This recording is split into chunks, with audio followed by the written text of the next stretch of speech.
धन्यवाद जी। आज के इस कार्यक्रम का कुशल संचालन कर रहे डॉक्टर कामराज साहब, आज के इस समारोह की अध्यक्षता कर रहे इस देश के बहुत ही कर्मठ अधिकारियों में एक अलग अपनी पहचान रखने वाले पटनायक साहब, शिक्षा के क्षेत्र से जुड़े रहे। लखनऊ यूनिवर्सिटी में वाइस चांसलर को स्थापित किया उन्होंने। लेकिन एक ईमानदारी का पहचान के रूप में उन्हें जाना जाता है।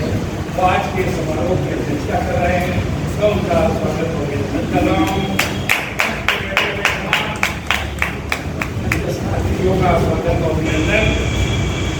अभी कामराज साहब कह रहे थे कि कल उन्होंने मुझे इसका निमंत्रण भेजा, यानी जी से कई रोज से बात हो रही थी। जब इनका देखा तो मैंने कहा आपका इससे ताल्लुक, तो उन्होंने बताया जी से बहरहाल मैं बधाई देता हूँ ज्ञानी त्रिवेदी जी को और उनके साथियों को, जिन्होंने एक ऐसे व्यक्तित्व को की याद में आज की दशा रखा है जो ईमानदारी की एक मशाल और ईमानदारी की एक मिसाल के तौर पर यानी गुलजारी नालंदा। तो जानते हैं कि गुलजार फारसी का शब्द है।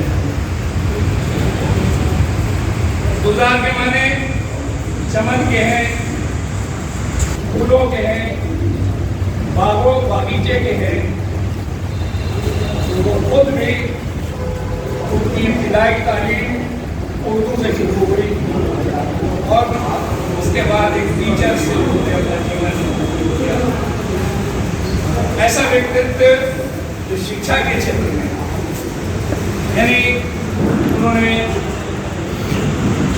एमए किया, LLB की पढ़ाई की और उसके बाद उन्होंने खुद पढ़ाया। एज ए टीचर अपना उन्होंने जीवन शुरुआत की उन्होंने। लेकिन जब उनकी महात्मा गांधी से मुलाकात हुई 1921 में, उनका जीवन का तरीका, रहने का तरीका, वो सब बिल्कुल बदल गया और वो पूरे देश के लिए जिस तरह उनका समर्पण था उसकी बहुत लोग इस देश में हुए हैं। मैं चूँकि इतिहास का विद्यार्थी हूँ, साहित्य का विद्यार्थी हूँ, तो मुझे मालूम है मैं बहुत करीब से राजनीति के लोगों को जानता हूँ। मैं उनका व्यक्तित्व और उनके काम, उनके काम करने के तरीके को मैं अच्छी तरह जानता हूँ। इसलिए मैं कह सकता हूँ कि हजारों साल नरगिस अपनी बेनूरी पर होती है, हजारों साल नरगिस अपनी बेनूरी पर होती है। बड़ी मुश्किल से होता है चमन में पीला बन रहना। गुलजारी नालंदा की शक्ल में जो व्यक्तित्व हमें मिला, वो ऐसा व्यक्तित्व शायद हमारे ये आजाद भारत की तकदीर में दूसरा नहीं है।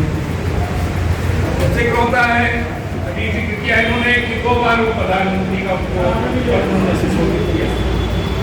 दोनों मरतबा 13 दिन।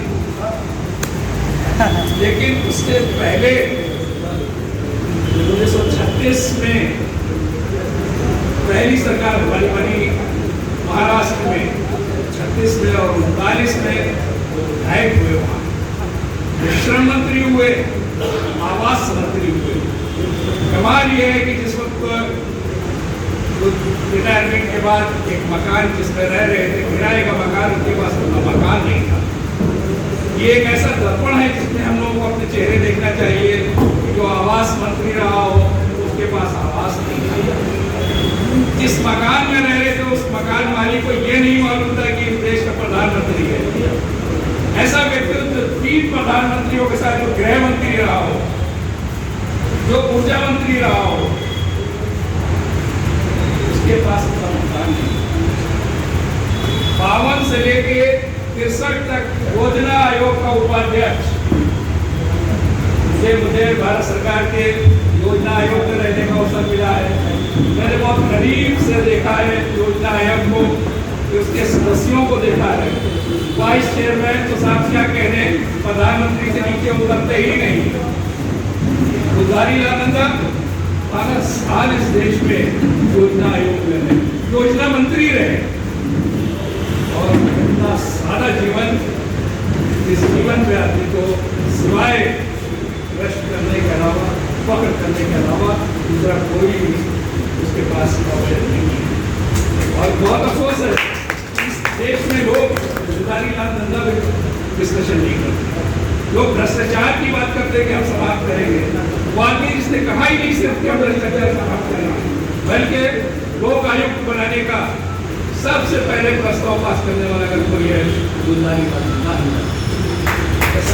जिसके पूरा जीवन सरकार के लिए, इस देश के लिए, सरकार के बड़े से बड़े ओहदे को सुशोभित करने वाला आदमी, और उसके पास मकान था, रहने की जगह थी, और जिस मकान में से उनका सामान निकाला गया और उस देश की 85-86 की खबर है, तो एक बड़ी खबर थी।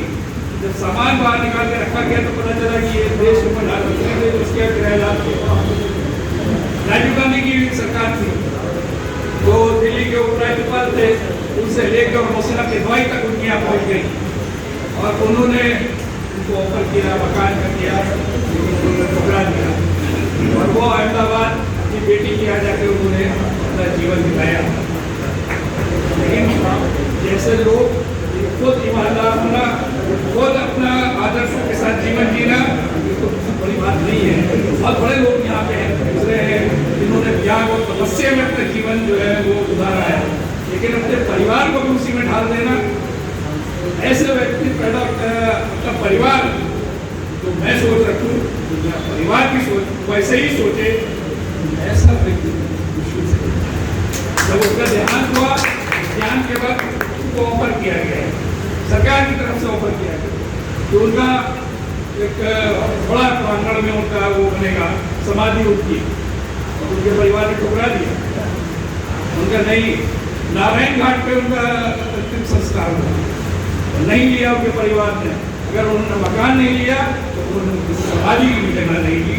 ऐसा परिवार, ऐसे लोग बड़ी मुश्किल से मैं बस बहुत कुछ मैंने बताया कि मैं साहित्य का और इतिहास का विद्यार्थी हूँ। तो मैं देख रहा हूँ कि जो लोग बैठे हैं, इतने इम्पोर्टेंट लोग बैठे हैं, अब उनके सामने वैसे भी बहुत, मुझे भी पटनायक जी बैठे उनके सामने जबान दराजी करना वैसे भी बहुत अच्छी बात नहीं मानी जाती।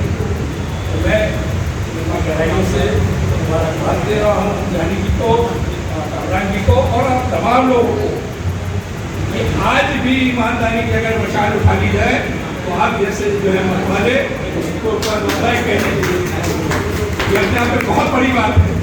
मैं देखता हूँ जो लोग जिंदा हैं उनके लिए भी इतने लोग नहीं जमा होते हैं, और 129 साल बीत जाने के बाद अगर उन आदर्शों को सलाम करते हैं, आप उन आदर्शों सभ्यता के ऊपर समर्पण जो उनका था उसको आप नमन करके जमा हुए हैं, आप भी बधाई करें, बहुत बड़ी बात है।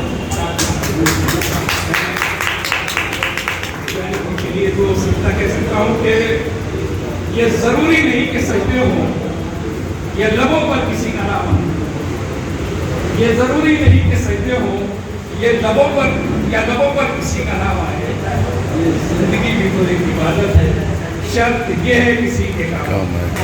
समाज में दूसरों के लिए करते हैं तो हमेशा याद चालन कर रहे हैं।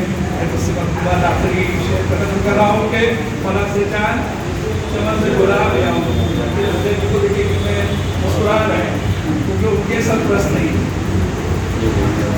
फलक से चांद, चमन से गुलाब ये आए और कहाँ से कोई तुम्हारा जवाब नहीं। अच्छा लग रहा है मुझे, सबसे मदद कर रहे हैं आप जी की तकनीका से सुन रहे हैं, बड़े अच्छे विद्वान हमारे यहाँ मौजूद है, वो आपको उनके बारे में जरूर बताएंगे। लेकिन मेरे लिए और डर की बात है कि आज मैं ऐसे व्यक्ति